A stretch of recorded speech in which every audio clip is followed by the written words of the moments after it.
You wake up, but there is no beginning, no goal, no emotion, just the dull realization that you've opened your eyes again. There was a time when waking up meant something, a place to go, a task to finish, a reason to move. Now there's just a ceiling. And the thought, why? The mind needs purpose, like the lungs need oxygen. It doesn't matter if that purpose is a job, a child, a dream, or even a lie. As long as it feels like something matters, reality holds together. But the moment that engine stops, the whole structure collapses. Not with noise, with silence. You get out of bed because your body remembers the motions, but nothing pulls you forward. Nothing welcomes you. The world no longer invites you to participate. You go through the rituals. You brush your teeth. You dress. You scroll. But every action feels like watching yourself from behind glass, like a puppet performing for an audience that left long ago. Colors begin to lose meaning. You used to have a favorite shirt, a favorite cup, a favorite hour of the day. Now they're all just things. Just noise. Food tastes flat. Music becomes irritating. People's words turn into vibrations that don't stick. Everything starts to feel like it was recorded months ago and is now just looping around you. And worst of all, time stretches. Every hour becomes an echo of the last. Every day a mirror of the previous. You check the clock and it hasn't moved. You check again and somehow a week has passed. You start forgetting what you said 5 minutes ago, or why you walked into a room, or whether you actually had that conversation, or just imagined it. Without purpose, the brain stops filtering, stops organizing, stops caring. And that's when reality begins to disintegrate. You walk outside and wonder, was that tree always there? Why do the buildings look flatter? Why does the sky feel like a wall I could touch if I just reached far enough? The world becomes less of a place and more of a background, an illusion maintained by habit, not by conviction. People talk to you, but their voices feel dubbed, their smiles delayed, their eyes wrong. They ask you how you are.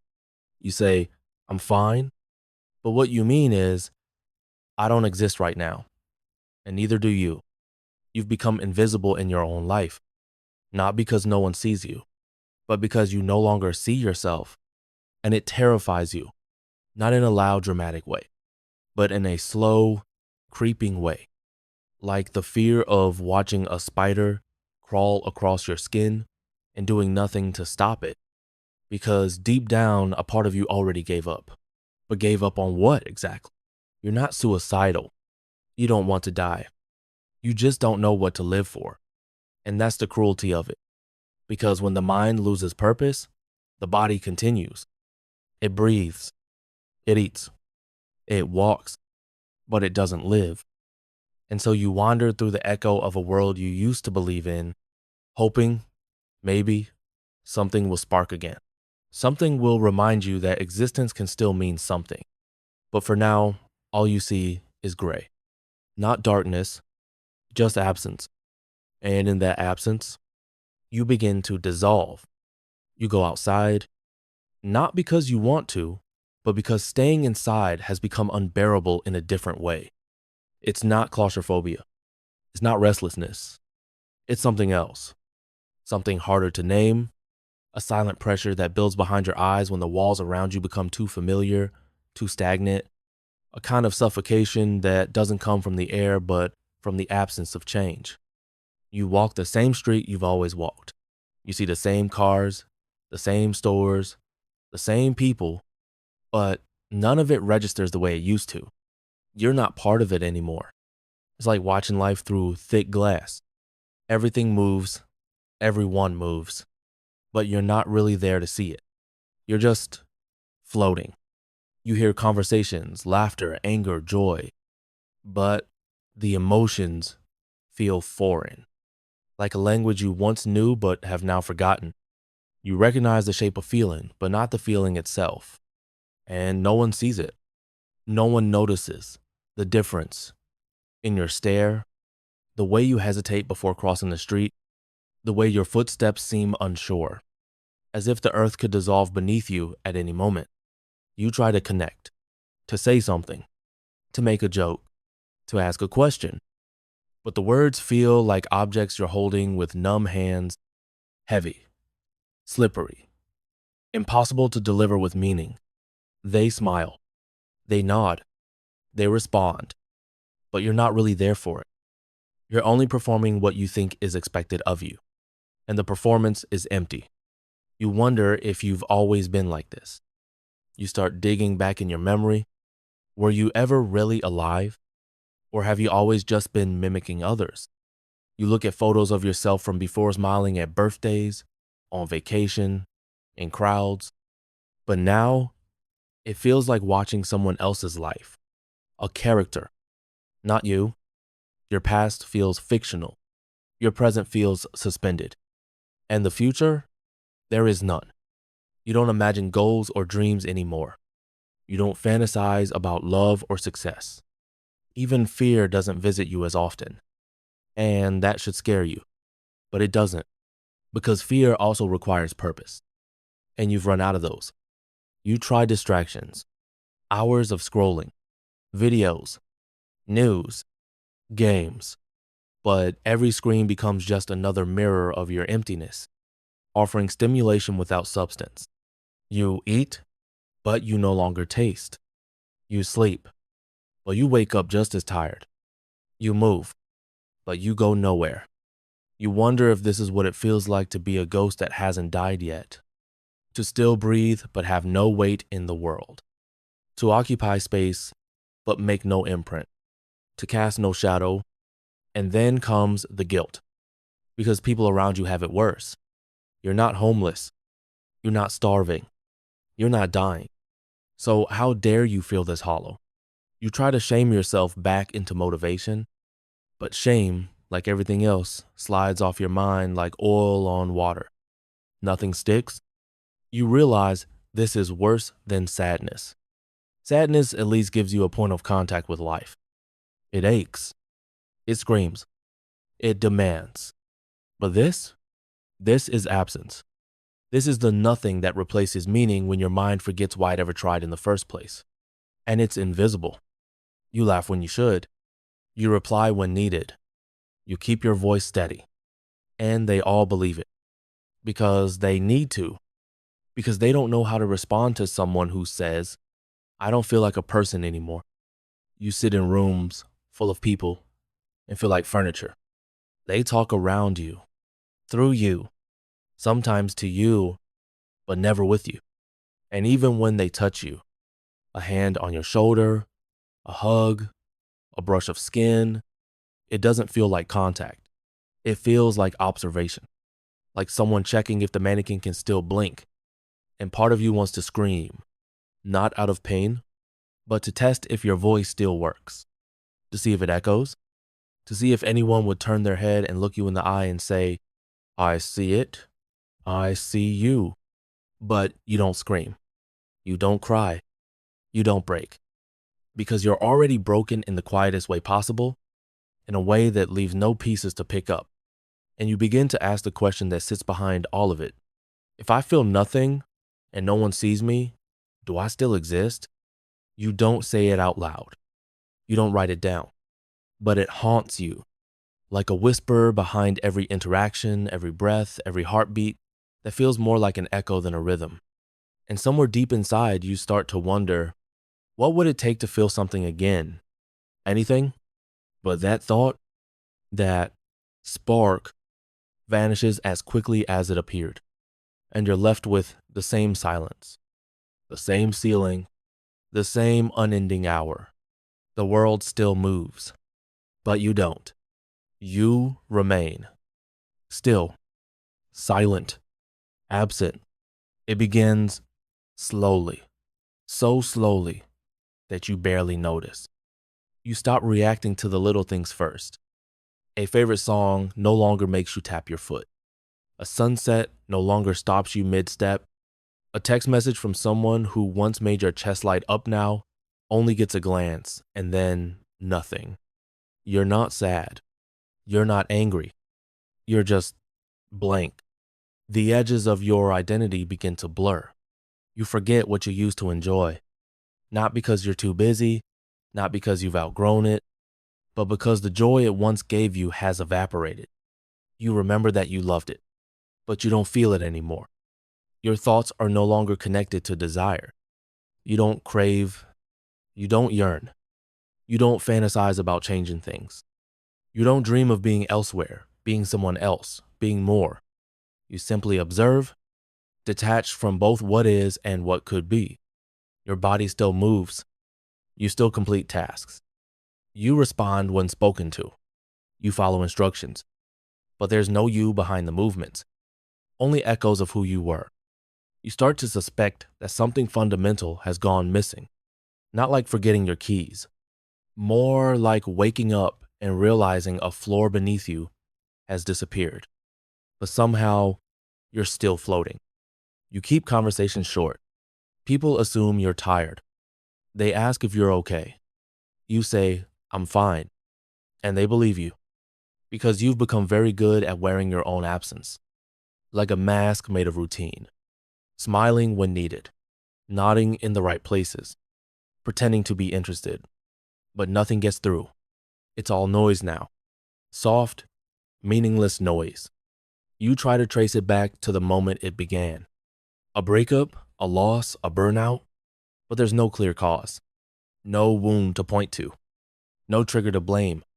And that's what makes it worse. Because if there was a cause, maybe there could be a cure. But this feels like something that grew in the dark, something that hollowed you out slowly until there was nothing left to defend. You begin to avoid mirrors, not because you hate your reflection, but because you no longer recognize it. You look into your own eyes and see no spark, just a pair of windows with the lights off inside. And then comes the fear. Not the fear of death, but the fear of permanent disconnection. You start to wonder if this is how people go missing while still alive. Not kidnapped, not lost, but emotionally erased, bit by bit, day by day, until no one remembers what they used to be, until they themselves forget. You wake up one morning and realize you've stopped counting the days. They bleed into one another. Events feel like static on an old TV screen. Birthdays, holidays, seasons. They pass by without touching you. You start to lose your sense of time. You can't remember if a memory is from last week or last year. Everything becomes a blur, a soft, gray mist where time used to have edges. And this is when the world becomes dangerous. Because in this numbness, anything can happen, and you won't care. You could lose your job. You could disappear. You could break something, someone, yourself, and still not feel the urgency to undo it. Empathy fades, not out of cruelty, but out of distance. Pain is a signal. Emotion is a tether. Without them, there is no feedback loop. No reason to stop. No reason to fight. And then you begin to think things you wouldn't have dared before. What if I disappeared? What if I stopped speaking? Would anything actually change? You imagine pulling away from everyone, not dramatically, just quietly, answering fewer calls, ghosting texts, declining invites, becoming background noise.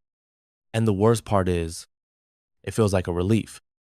You don't want attention. You don't want rescue. You just want silence to reflect the silence inside you. And still, on the outside, you function.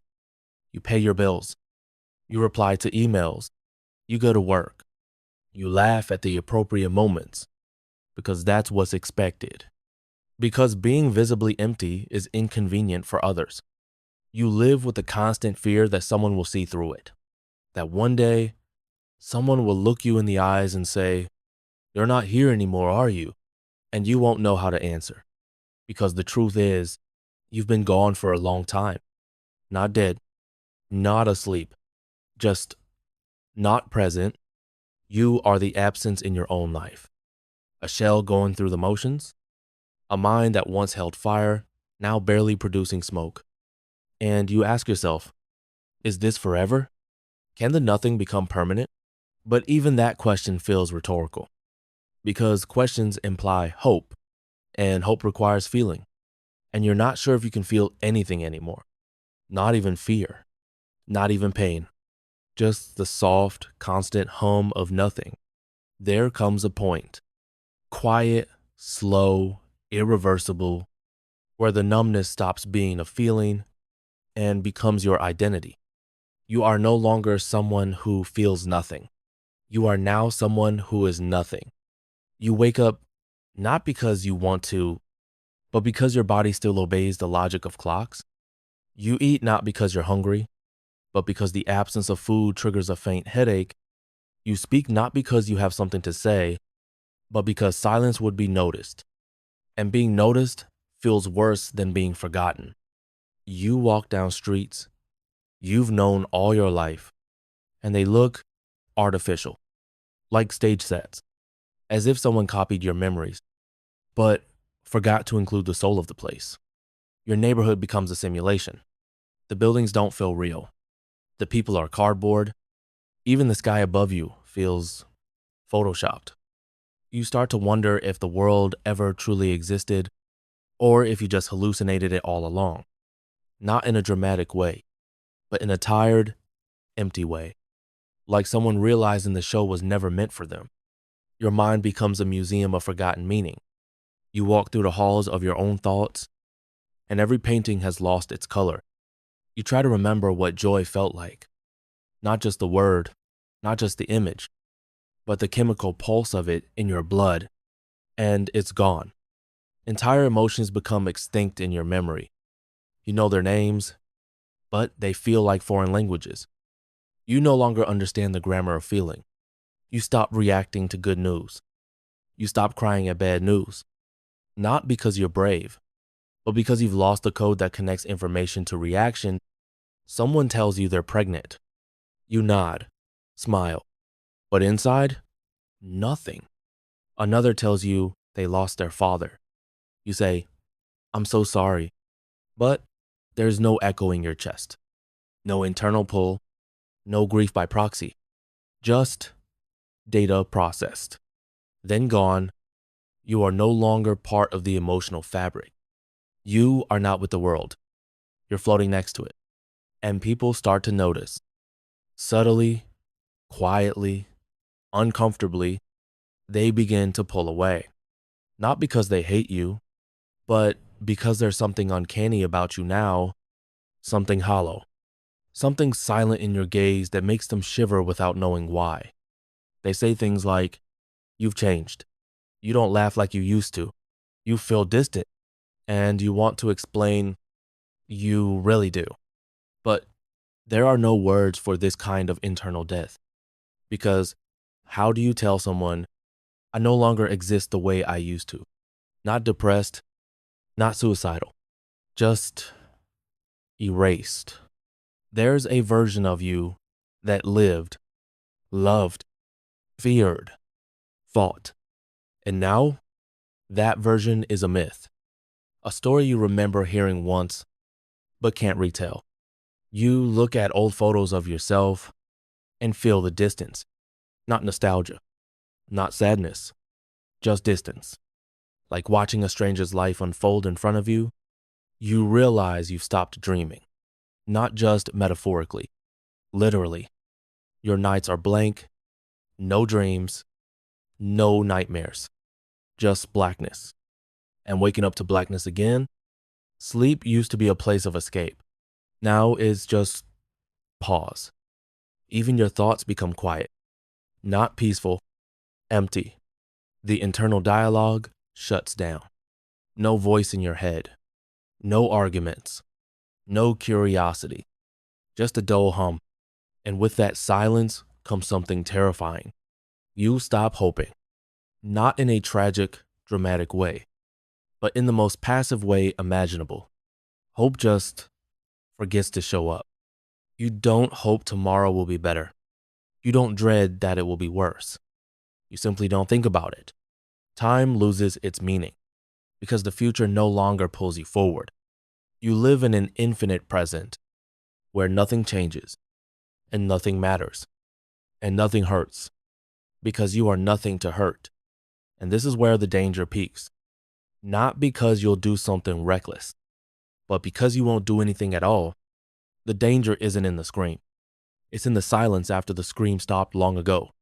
It's when you stop resisting the void and start folding into it, accepting its weight, wearing it like skin. You stop checking your phone, stop replying to messages, stop opening the windows, stop turning on the lights. The world becomes a place you no longer feel invited to. And so you shrink, further, deeper, until you're a thought inside your own head that even you can't hear anymore. You realize in one horrifying moment that you could vanish and no one would notice for days, maybe weeks, maybe more. And even worse, you wouldn't care because you forgot what caring felt like, forgot what it meant to be someone, instead of just a shape that moves and speaks and pretends to be real. And this is the nothing syndrome.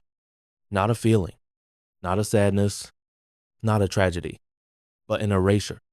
One breath at a time, one smile at a time, one memory at a time, until you disappear from yourself, and no one is left to notice you were ever there.